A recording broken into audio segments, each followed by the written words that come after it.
Hello everyone. Today we talk about how to fix the app of Free Fire. We will go to settings. Then we click on apps.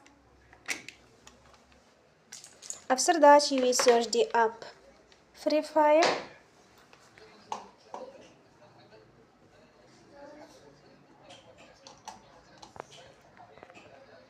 And then we click. Then you will on force stop. After that you will go to storage. Then we click on the clear cache. In the end, turn your phone and you will recharge your phone again. Don't forget to support us by like and subscribe.